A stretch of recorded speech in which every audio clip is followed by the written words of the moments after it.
George Clooney and Brad Pitt's new movie Wolves is on Apple TV Plus September 27th. That's where I want you to be now. So if you want to see George Clooney and Brad Pitt, go to Apple TV Plus. You got to start the story there. Or if you want to see Brad Pitt and George Clooney, go to Apple TV Plus. I am enjoying the show. And if you want to see their new movie Wolves, You can't do it, I'm going to help you out. I can do it, so do it. definitely go to Apple TV Plus. Admit it, it's cool. Okay, fine, it was very cool. Wolves, streaming September 27th on Apple TV Plus. Rated R.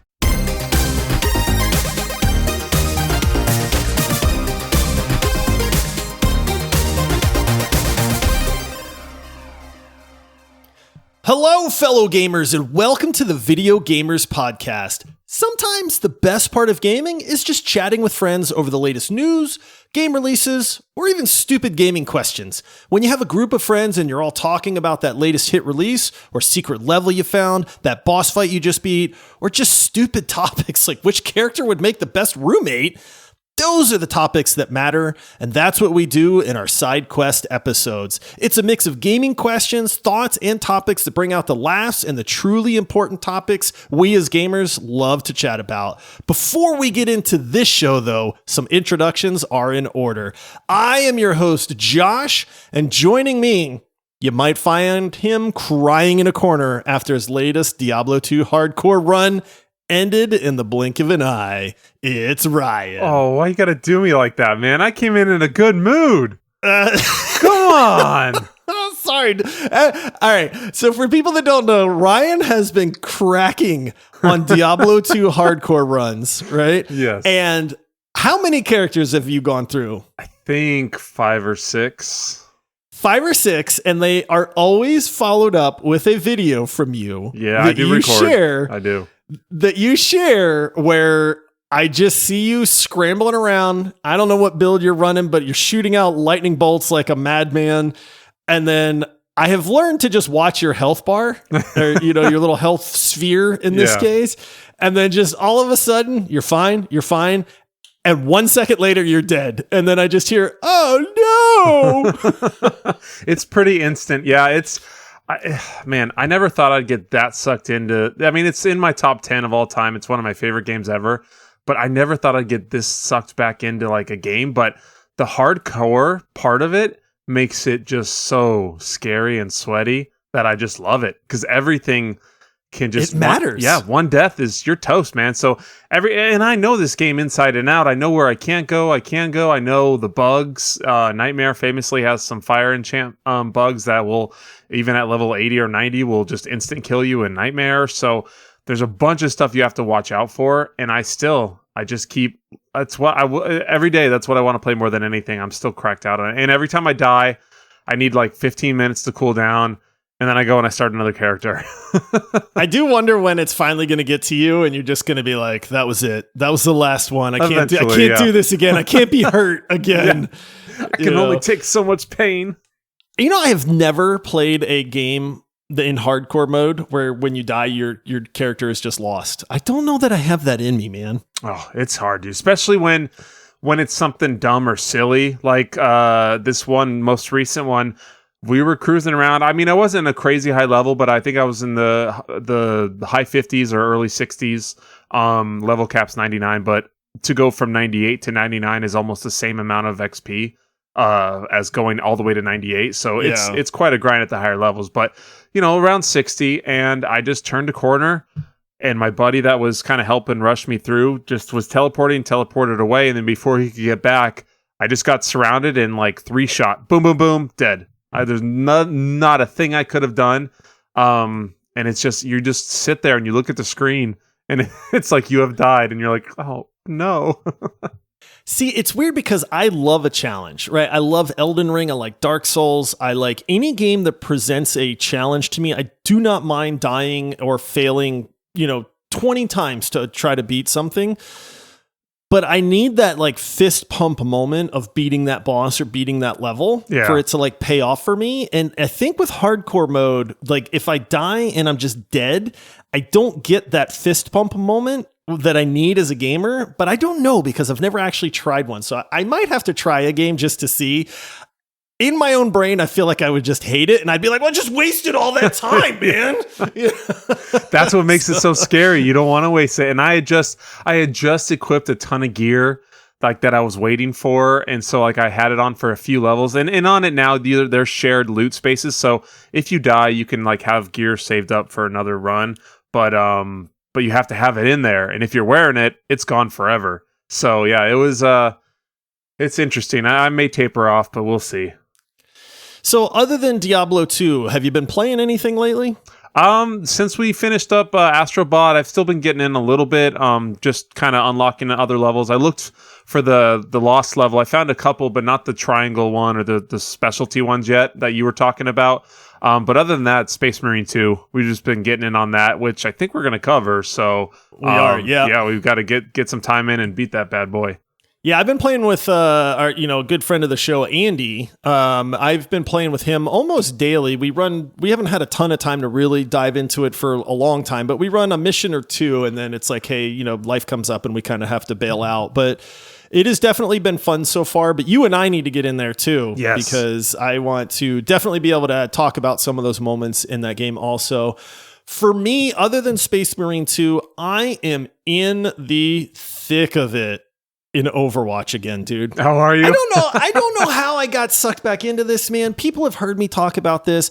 I famously uninstalled. I rage quit Overwatch for like 6 months, dude.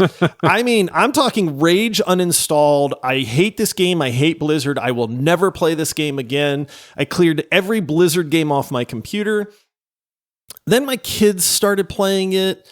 And then they started playing it together, which is really crazy because they have very different game takes. And then, one day my two daughters come to me and they said, Dad, you should play Overwatch with us. And I kind of went, yeah, I don't think so. And then they're like, oh, come on, it'll be fun. And I finally broke down and I started playing with them again. And now almost nightly, we have like 4 people to play Overwatch. Oh, and nice. It has made the game infinitely better to me because I'm not like relying on randoms. And a lot of nights we have a full like 5-pack that we can play with. So it's a completely different experience for me right now, just having people that I know playing the game. Uh-huh.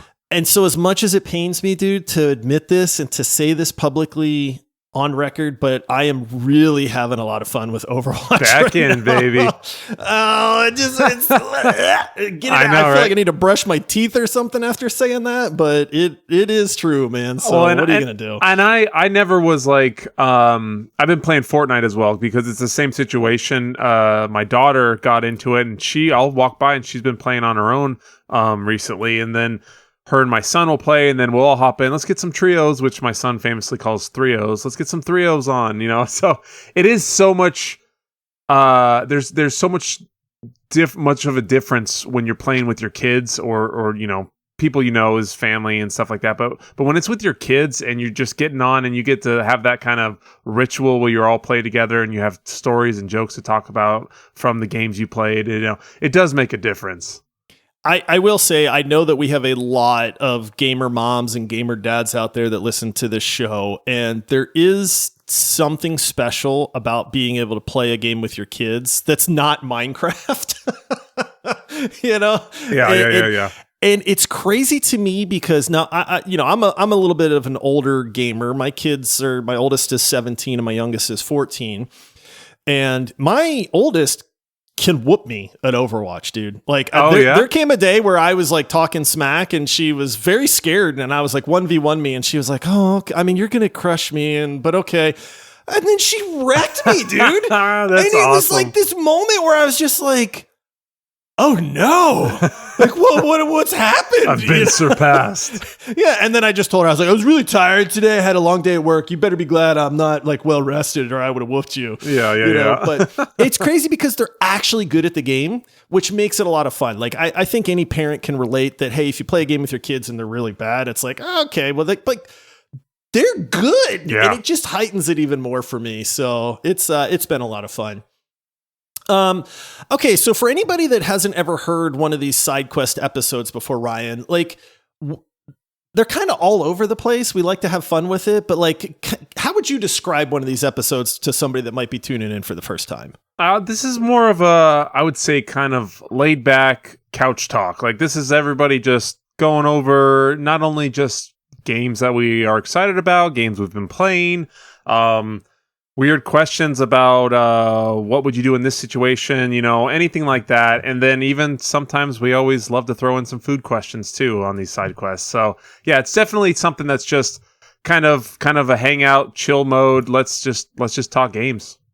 It is, in my opinion, like this podcast literally started from this exact thing. It was us talking about just gaming in general, being at a friend's house for a game night or something like that. And then, hey dude, have you played this, game? Or, oh man, it's awesome. And it's like, this is what gamers do, is we talk about these topics and these subjects and we ask questions and we say, hey dude, like, what's your favorite console? Or, like those sorts of questions. So this is like natural gamer chat. Almost.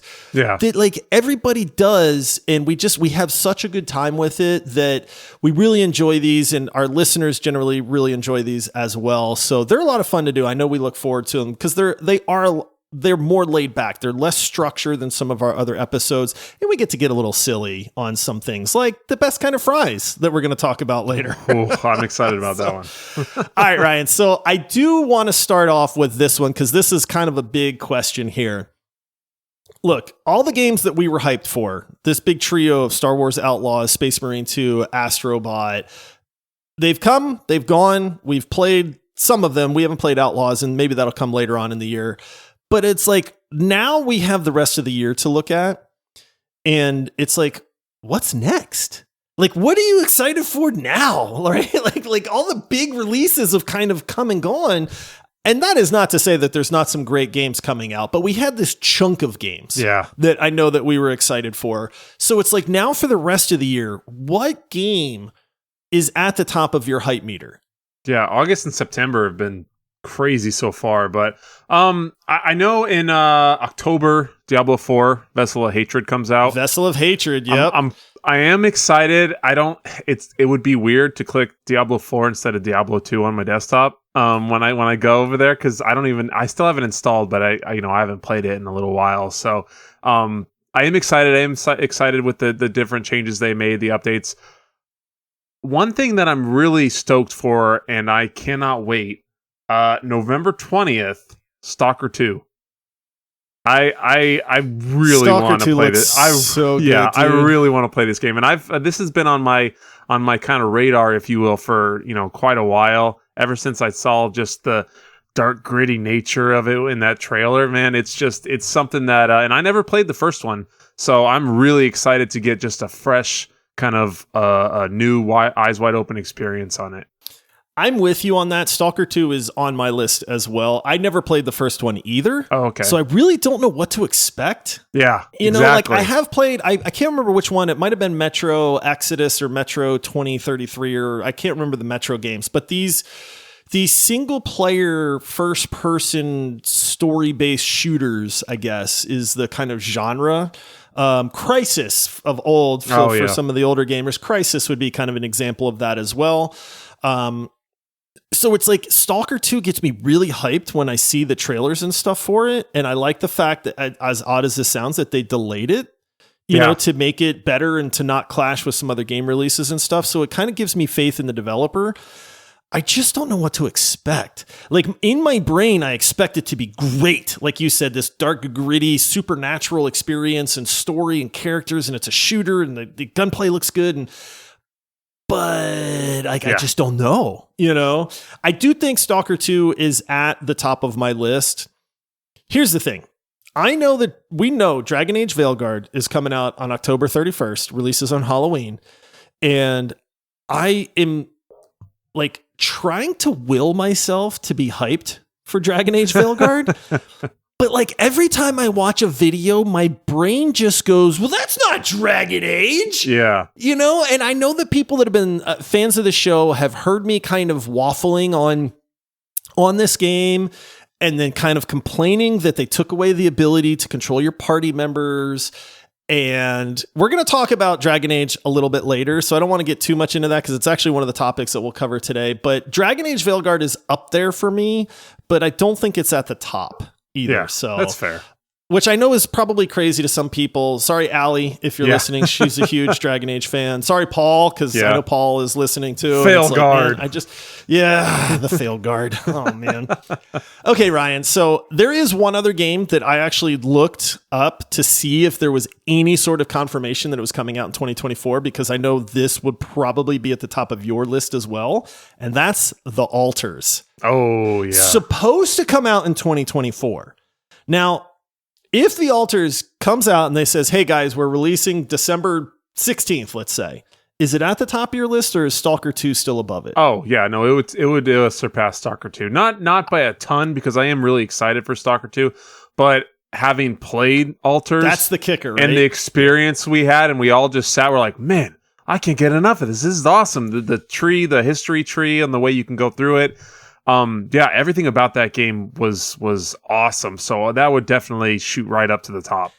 As crazy as it is, it would for me as well. Yeah. Like playing the demo, and I think the demo is still available. So if you're wondering what the heck we're talking about right now, go check out the demo, man, because that's not even really my kind of game, like by default, but man, there was something about The Alters that really got its hooks in me. So yeah, I'm with you on that one. All right, Ryan, let's move on here. Retro gaming, we're a little bit older. We've been gaming for a while. And, famously, I tell the story about how I saved up all my money it seemed like a year. It was probably just a summer. But, I saved up my money to buy a Nintendo, went to the store, convinced my parents to take me there. And when I showed up, there were no Nintendos, but there was a pallet full of Segas right next to where the Nintendos were. And like some idiot kid did, I couldn't wait and just come back like 3 days later. So I bought a Sega instead. And I never wound up with a Nintendo when I was a kid. But was there ever a game console that you wished you had when you were a kid, or, maybe a teenager or something like that you just missed out on, and you still look back and you go, man, if only I had been able to get blank? Yeah, sure. Yeah. For me, it was, again, an older system that I had actually went to a Blockbuster and rented because I didn't have one. And it was the N64. Yes. So growing up, I had, like you, I had the Sega, so I never had a Nintendo, and then I never had a 64. I had a PlayStation, and it was one of those that there was, GoldenEye, Perfect Dark, all these legendary games that you can just, play couch. That was a prime of couch co-op. I would always go to, Paul's wife, Nikki, my cousin. I would always go over to their house every weekend, and then all summer usually, and they had a 64, and that's what we would just play hours and hours on. And so it wasn't that big of a deal, because I didn't have one because I was always over there, but I did always want one, and I just never got around to getting one.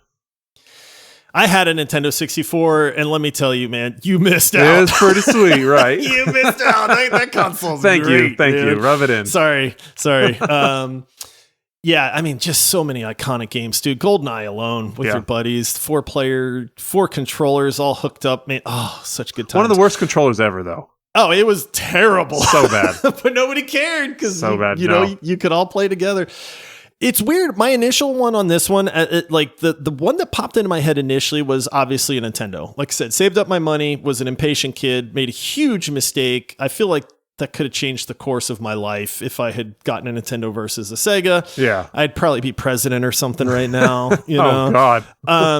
But, Contra was the big game that I remember playing at a friend's house for that one. But then I started thinking about it, and I'm like, I had friends that had the Nintendos, and we'd just go play over at their house. So I didn't feel like I really missed out a whole lot. And the more I thought about this, the more I thought, a Game Boy.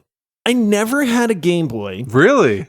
Ever. Like ever, dude. And my friends had Game Boys, but a Game Boy is not like, it's not like a Nintendo where you're both playing it at the same time kind of thing. You had to like pass the Game Boy to your friend. And it was just something where, I don't know, maybe it's a little more personal. Like, I don't remember ever even borrowing like a friend's Game Boy or something. I think at one point I played like a round of Tetris on a buddy's Game Boy or something. So I think that's the console that I feel like I missed out on. And honestly, I think maybe not having had a Game Boy is why I don't do mobile gaming like at all. Oh. Like I just missed that window. Yeah. You know, and it's like we talk about like rewriting history, and it's like if I had gotten a Game Boy at some point, would I be a mobile gamer now? Yeah. No, that's one of the systems I did have. I had I had the original like brick Game Boy, and I looked like, a 90s hacker with that thing. I had the attachments and all the different the little stuff. light and the magnifying screen. I had everything you could imagine for that, just to play Pokemon, but I did have a few other, games. I had little cases for all of them. So I definitely had the Game Boy, but I don't know though, because I'm not a mobile gamer now. So yeah, that's true. I do. The other thing I wonder is would I be more appreciative of Pokemon if I had a Game Boy? Probably, because at that point, probably, dude, that was the game, right? Yeah, dude, there was nothing like it. Walking around, being able to just play Pokemon wherever. And I got to tell this real quick. My friend's mom, growing up in 5th or 6th grade, so this is like late 90s, early 2000s. She worked at Toys R Us, and they got like, quote unquote shipment in of Mewtwo's on the Game Boy game.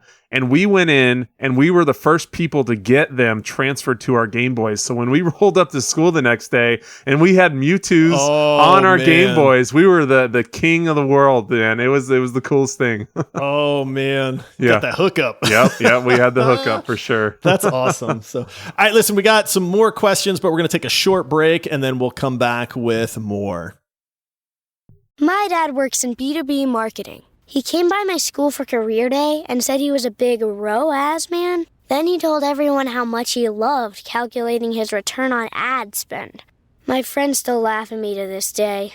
Not everyone gets B2B, but with LinkedIn, you'll be able to reach people who do. Get a $100 credit on your next ad campaign. Go to linkedin.com/results to claim your credit. That's linkedin.com/results. Terms and conditions apply. LinkedIn, the place to be, to be.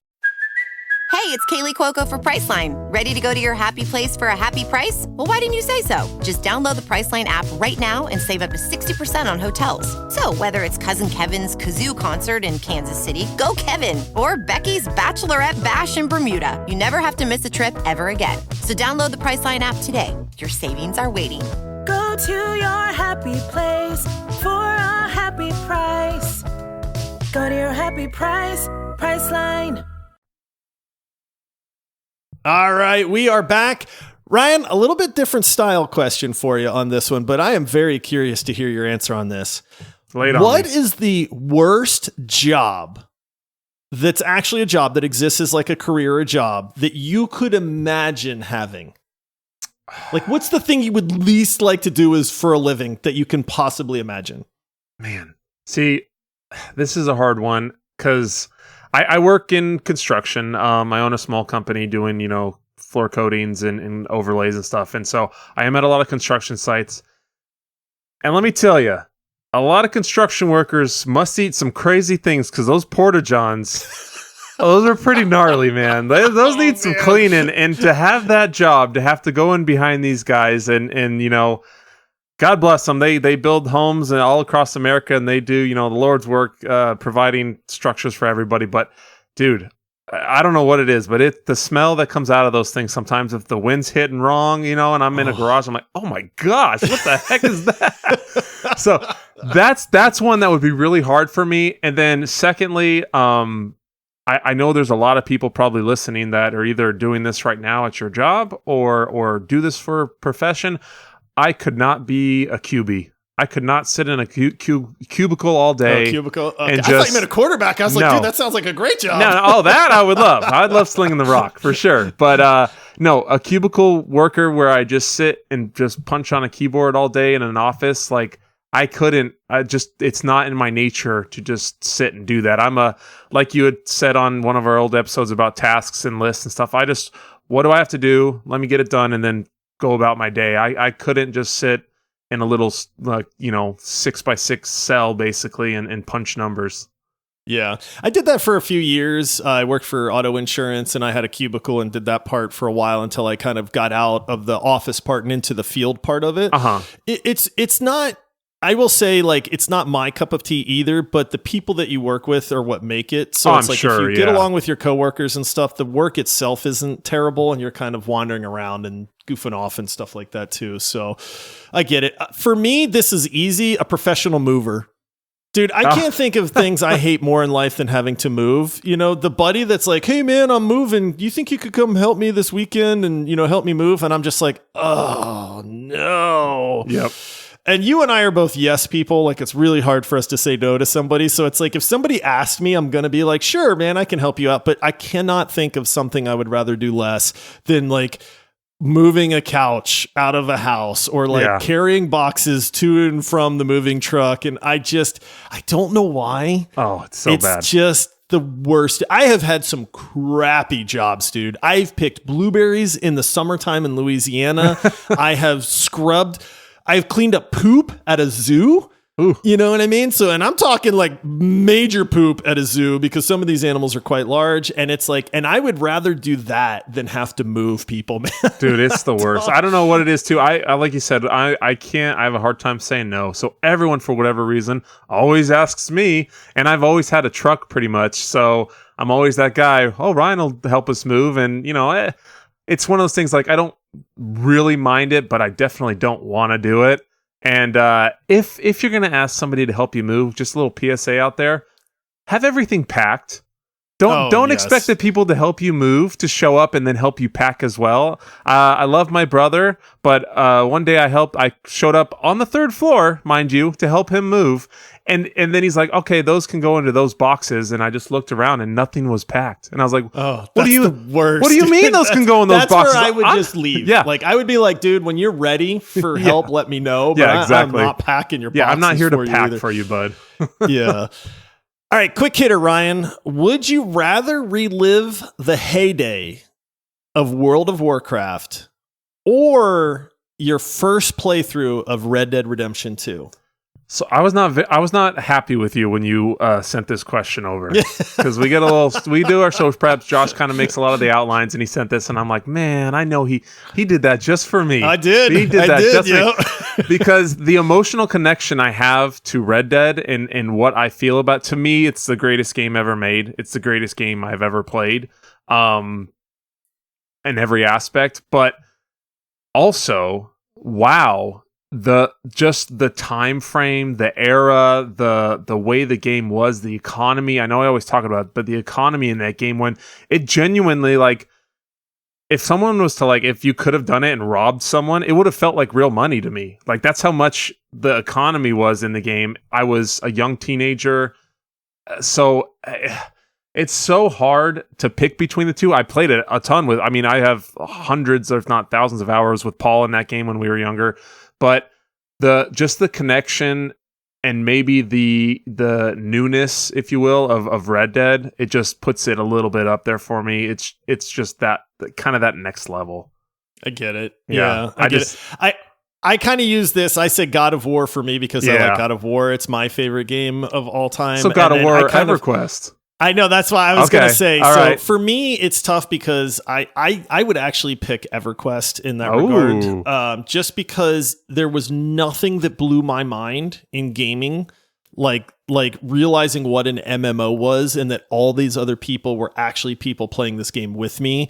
And back then, when MMOs were new, people had to work together and they had to kind of form their own community and their own market and stuff. Like, we didn't have an auction house like World of Warcraft did and stuff like that. So it was a really incredible time. I mean, that game is terrible in my memory in a lot of ways, but at the same time, it's like the greatest experience in a lot of ways too. So for me, I think I would pick that, as much as I love God of War, man, and just being enthralled with that. All right. We're running out of time, but we did promise we would touch on Dragon Age Veilguard. The question is simple. Are you excited for this game? So I know you talked about it earlier about how this isn't Dragon Age. Look at it. It's not, you can't do this. You can't do that. For someone like me, I've never played a Dragon Age. So to me, it all looks, just kind of whatever the game is now. I don't have any past, kind of opinions on it. And I kind of like what I've seen recently. It's not anything crazy. I don't have those past kind of prejudices on what it should be or what I feel it needs to be. And I'm kind of getting excited. I need to stop being such a stick in the mud when it comes to like, this isn't Dragon Age. What have you done with my Dragon Age kind of thing? Like, I fully admit that. Like, we just got a 22-minute video where they were showing off some more exploration and more gameplay. This is after the 20-minute video that we got, where they kind of unveiled the gameplay. And part of me is watching it, and I feel like I'm just the grouchy old man that's going like, you're just mad. That's not my party member. I can't control him. I don't care about your stupid combos that I can do. I can't control my party, And then I'm sitting there, and then I'm like, I sound like such a grump, man. Yeah. But then it's like, I know this game still looks really good. Like, it just take the Dragon Age name away. If you called it whatever, you know what I mean? I think if you called it anything else in the world, I'd be like, dude, this game looks great. Ryan, have you seen this game coming out? Exactly. Like, doesn't it look really cool? So I need to get over my grumpiness with this because I do think the game itself really looks fun. I just am having a hard time doing the they're showing the combo system and I'm like, but I'm not controlling that guy. Yeah. And then it's like, but it's probably going to be great. I'm sure. Yeah, I'm sure. And that just shows your connection to the game and how much passion you have for it. Like I read recently that I think somewhere in a new update, or they may have already done it in Diablo 4, they're changing your character selection screen. And in my brain, I went, what? What do you can't do that. I'm like, no, it's been the characters around the campfire for 25 years. You're not changing that, but it's, I mean, at the end of the day, what really does that matter? But it's like, no, that's my game. That's my character screen. You can't change that from what I think it should be. So yeah, I get it. I get your connection to it and your passion with what you think it should look like, but it's a win-win because if the game comes out and it's not that great, I totally get to be like, I told you yeah. so. They ruined it. They ruined Dragon Age. And if it comes out and it's great, well, then it's like, oh, sweet, this game's awesome. Like, yay, Dragon Age. I knew it. I believed it. I was just, I was just a little upset. Yeah, exactly. All right, listen, we're quickly running out of time, but we have to get to a couple very important questions here. Ryan, if you can only brush your teeth once a day, is it better to do it at night before you go to bed or do it in the morning before you leave for work? Oh man, that's I'm going night before bed. Having to like sit in bed like after you're ready to kind of wind down and be done. You want to feel fresh and good to fall asleep. I can't have a grimy mouth. Plus that morning breath if you didn't brush your teeth the night before. Yeah. Ooh. Yeah. I agree with you 100%, but I'm doing it before I leave for work because in my mind, I don't want to be the dude with stinky breath all day. Yeah. And if I brush them at night and then I woke up and then I went to work and I'm like the dude with terrible breath, I think that'd be worse in my opinion. At least you're home if you have bad breath. Otherwise, Yeah. All right. And this one's absolutely crazy to me because I completely understand that these are the same thing, but one of them is way worse than the other one in my opinion. So I want to see what you think. Ryan, what's worse? Watching 3 2-hour movies back to back or binging a show where you watch 6 1-hour episodes back to back? What's worse? Yeah, which one's worse? So worst would be probably, probably 3 2-hour movies. I mean, I guess that's the answer. I'm a show binger, dude. I know, but it's 6 hours no matter what. It's literally 6 hours of watching TV. But why is watching 3 movies way worse than it is like binging a show for like 6 1-hour episodes? I don't know. My wife won't. She won't, like, if we have we'll always have some sort of TV show we're watching. She won't start one with me at like 8 o'clock because I'll be like, another one. Next thing you know, it's like 11:30 or 12, and she's like, I have to go to bed. I'm like, come on, just one more. I don't know what it is, dude, but it is way worse to say I'm going to watch 3 2-hour movies than it is to be like, I'm enamored of this show and we're just one more. And then it's 6 hours later. We've done that. Like my wife and I have seriously binge watched some episodes. But if I was like, let's watch the whole Lord of the Rings You know what I mean? She'd be like, "Oh no!" And then in my brain, I'm like, "No, that's terrible. We can't do that." But it's so nothing long. to just watch like 6 episodes of a show. I don't know. I just thought that one was funny. I wanted to see if you thought the same thing. It's and like as soon that. as you said that, It's like when that's like, "Hey, do you want to eat half a dozen eggs and a cup of mayonnaise?" It's like, no. Okay, well, what if I make it into develed eggs? It's like, I'm in, baby. You know? I'll eat a dozen of those. Yeah, exactly. All right, and then one last question, the all-important food question. When it comes to French fries, I need you to rank these in order of best to worst, Ryan. Okay? We're going to go with the shoestring fry. All right, for people that know Freddy's, this is a teeny little French fries where you got to kind of bundle like 6 of them together to make a normal French fry. We've got your normal fast food French fries, think Burger King, McDonald's, whatever. You've got your crinkle cuts, which is what you get at like Raising Cane's or Culver's.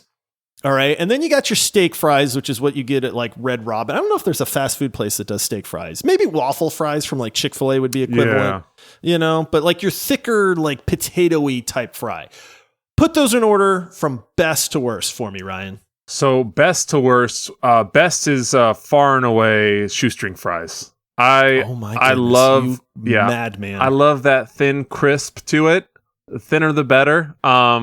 Nothing like it. And you could just grab a kind of a pinch with your first 3 fingers and then your thumb, and then it's like 6 of them at once and scoop them into whatever sauce you're dipping them in. That's primo right there. Do you tuck them in your cheek like a chew, Ryan? You should.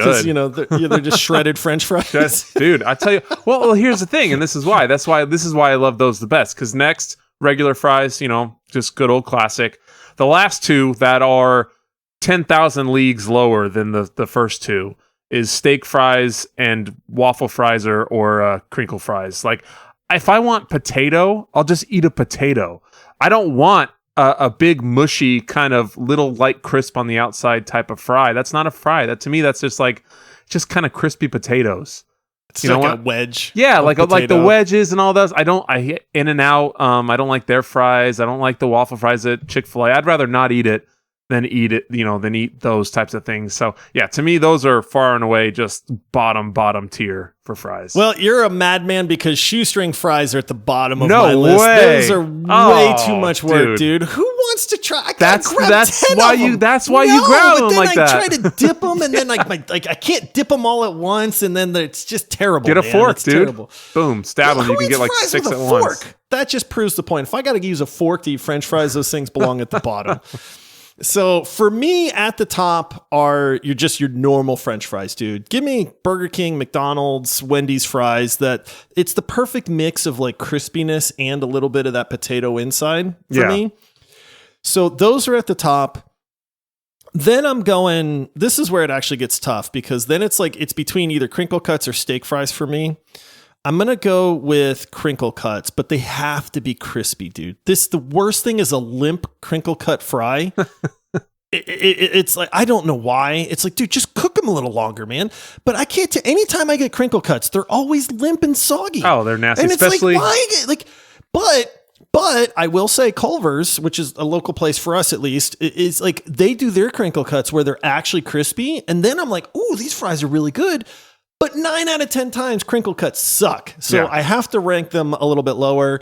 Steak fries are really good, but you gotta have a sauce. Like, I don't want ketchup with steak fries. Like, I need ranch or honey mustard or something in those regards. And then at the bottom is these stupid shoestring fries, man. I like a crispy fry, so I understand your thinking on that, but it's just way too much work to try to bundle those things all together just to make a normal French fry out of 10 of them. You're nuts. Instead of grabbing 3 normal fries, you grab like 6 or 7 of the shoestrings. It's the same thing. 2% more work for a quality fry. Have you ever had the potato sticks? You know, the little blue canister where they're like the actual, like really hard crispy. They're called potato sticks. They're like, they remind me of shoestring fries if they were just really, really hard. They're probably pretty dang good then. I bet you'd like them, to be honest, since you like shoestring fries. I'll send you a link. So. Okay. All right. Well, listen, that wraps up this side quest episode. We hope you guys had a good time with us. It's fun to just chat games, get a little silly, get off the beaten path a little bit. If you enjoyed this episode, make sure you follow and subscribe to the show. Please take a second to rate us 5 stars and leave us a review. And you know what? One of the best things you can do is tell a friend. Just say, hey, you're a gamer. Have you checked out the Video Gamers podcast? These guys are great. I think you'd like them, but help us spread the word as well, because that is honestly one of the best things you can do. Until next time, everybody, when we will be back with another episode for Ryan and myself, happy gaming. See ya.